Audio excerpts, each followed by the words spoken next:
ముఖ్యమంత్రి నారా చంద్రబాబు నాయుడు మంగళవారం సచివాలయంలో మంత్రులు కార్యదర్శులతో సమీక్షా సమావేశం నిర్వహించారు. ప్రస్తుతం వ్యవసాయం, ఉద్యాన రంగాలపై దృష్టి పెట్టి వృద్ధి రేటు సాధించేందుకు ప్రయత్నం చేయాలని, టెక్నాలజీని అందిపుచ్చుకోవడం ద్వారా మెరుగైన ఫలితాలను సాధించే అవకాశం ఉందని అన్నారు. కేంద్రం నుండి నిధులు తెచ్చుకునే విషయంలో ప్రత్యేక దృష్టి పెట్టాలని, త్వరితగతిన యూటిలైజేషన్ సర్టిఫికేట్లు సమర్పించి మిగతా నిధులు సాధించుకునేలా కార్యాచరణ చేపట్టాల్సి ఉందని చంద్రబాబు నాయుడు అన్నారు. ఈ సందర్భంగా ఆయన మాట్లాడుతూ, ప్రస్తుతం వ్యవసాయం, ఉద్యాన రంగాలపై దృష్టి పెట్టి వృద్ధి రేటు సాధించేందుకు ప్రయత్నం చేయాలని, ఉద్యాన రంగంతో పాటు వ్యవసాయంలోనూ విలువ జోడిస్తే ఎక్కువ సంపద ఆర్జించేందుకు ఆస్కారం ఉంటుందని, ఆర్టిఫిషియల్ ఇంటెలిజెన్స్ పైన దృష్టి పెట్టవలసి ఉందని అన్నారు.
డిపార్ట్మెంట్లో ఇంటిగ్రేషన్ కానీ, ఎఫెక్టివ్ కోఆర్డినేషన్ కానీ, దాన్ని ఎగ్జిక్యూషన్ చేయాల్సిన బాధ్యత మన మీద అందరి మీద ఉంది.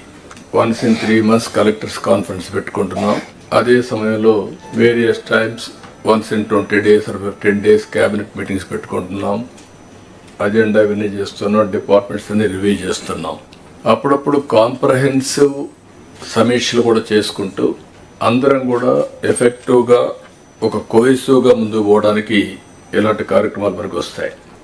ఇక ఈ brain storming session, I can say it is a brain storming session and reorienting hour cells. ఏం చేయబోతావు క్లారిటీ రావడానికి సమావేశం పెట్టుకున్నాం. 8 నెలలుగా ఎగ్జాక్ట్గా నేను ఎవ్రీ అవర్ క్యాలిక్యులేట్ చేసుకుంటున్నాను. బై టుమారో 12వ తారీఖు నేను ప్రమాణ స్వీకారం చేసి 8 months అవుతుంది. కొత్త గవర్నమెంట్ వచ్చి 8 months అవుతుంది. ఇచ్చిన తీర్పు కూడా మీరు చూస్తే ఒక హిస్టారికల్ మ్యాండేట్ ఇచ్చారు. ఇటీవల కాలంలో ఎప్పుడు కూడా ఇలాంటి మ్యాండేట్ రాలేదు. 93% స్ట్రైక్ రేట్. 93% స్ట్రైక్ రేట్ వచ్చిందంటే ఇక్కడుండే all of us including secretaries గడిచిన 5 సంవత్సరాల పరిపాలన ప్రజలు యాక్సెప్ట్ చేయలేదు. అందుకనే టోటల్గా రిజెక్ట్ చేసి మళ్ళీ ఒక న్యూ హోప్స్ పెట్టుకొని ముందుకు వచ్చే పరిస్థితికి వచ్చారు. అయితే డిఫరెంట్ టైమ్స్ డిఫరెంట్ ఛాలెంజెస్ ఉన్నాయి, కానీ ఇన్ని ఛాలెంజెస్ ఎప్పుడూ రాలేదు. ఒక పక్కన మొరేల్ ఆఫ్ ది ఆఫీసర్స్, ఇంకో పక్క some of the departments are defunct, some of the programs are డీరైడ్.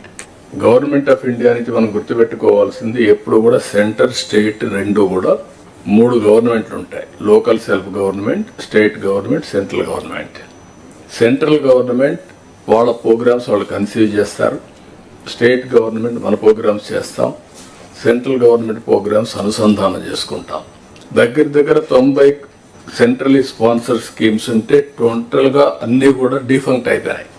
Funds divert చేసే పరిస్థితికి వచ్చారు. వీటన్నింటిపైన మనం ఒక 7 వైట్ పేపర్స్ అన్ని పబ్లిసైజ్ చేశాం.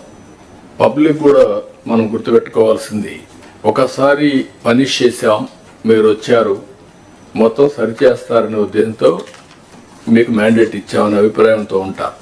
అది ఉన్నప్పుడు మనం ఎక్స్ట్రా ఎఫర్ట్స్ పెట్టాల్సిన బాధ్యత మనందరిపైన ఉంది. అందుకే